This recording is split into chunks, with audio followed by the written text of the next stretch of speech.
वापस आ जाए लेकिन कभी भी राजद सत्ता में नहीं आएगी, ऐसा हम नहीं बल्कि जीतन राम मांझी कह रहे हैं।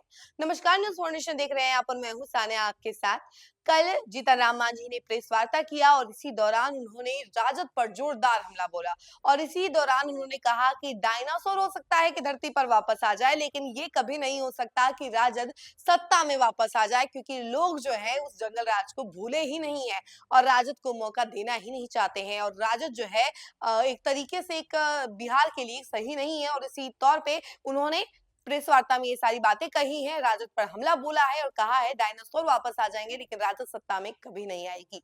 इसको लेकर उन्होंने क्या कुछ कहा है, हम उसके बारे में भी आपको जरा विस्तार से बताते हैं। बिहार विधानसभा चुनाव में एनडीए की धमाकेदार वापसी के बाद से ही एनडीए नेताओं का मनोबल हाई है। रविवार को पटना में पत्रकारों से बात करते हुए केंद्रीय मंत्री जीतन राम मांझी ने राष्ट्रीय जनता दल पर जोरदार हमला बोला है। मीडिया से बात करते हुए केंद्रीय मंत्री जीतन राम मांझी ने कहा कि राजद का वही हश्र होगा जो डायनासोर का हुआ। शायद कभी धरती पर डायनासोर वापस चला आए, लेकिन बिहार में राजद के लोग नहीं आ सकते हैं। बिहार की जनता ने जो जनादेश दिया उसके बाद ये तय हो चुका है कि अब लालू प्रसाद और उनके कुनबे को सत्ता नहीं नसीब होने वाली है। बिहार की जनता ने अच्छे से सोच विचार कर निर्णय किया है। जनता ने अगर एनडीए को बड़ा जनादेश देते हुए राजद को नकार दिया है तो इसका केवल एक ही मतलब है कि लालू परिवार और उनकी पार्टी का स्वार्थी चरित्र सभी समझ चुके हैं।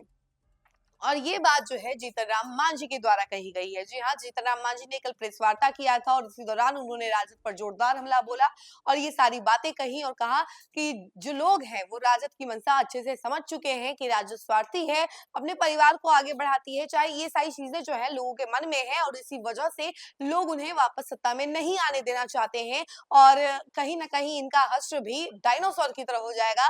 खैर, डायनासोर वापस आ भी सकता है लेकिन राजद कभी सत्ता में नहीं आ सकता है। ये सारी बातें जीतन राम मांझी के द्वारा कही गई है कल प्रेस वार्ता में। देखिए, जैसा कि आप लोग जानते हैं कि विधानसभा चुनाव में जो नतीजा आया सामने उसके बाद से महागठबंधन के तमाम बड़े नेता जो है कहीं ना कहीं चुपचाप बैठे हुए हैं और अपनी हार का दुख मना रहे हैं, शोक मना रहे हैं। तेजस्वी यादव भी इसी कड़ी में, अब देखिए कि ज्यादा वो कुछ बोलते हुए नजर नहीं आ रहे, मीडिया के सामने नहीं आ रहे, मीडिया से कुछ बोल नहीं रहे हैं, लेकिन हाँ, वो जरूर इस हार के पीछे जो लोग हैं उनके ऊपर जरूर कार्रवाई करने में लगे हुए हैं और देख रहे हैं कि आखिर किन कारणों की वजह से महागठबंधन इतनी बुरी तरीके से हारी, राजद का प्रदर्शन इतना बुरा रहा है।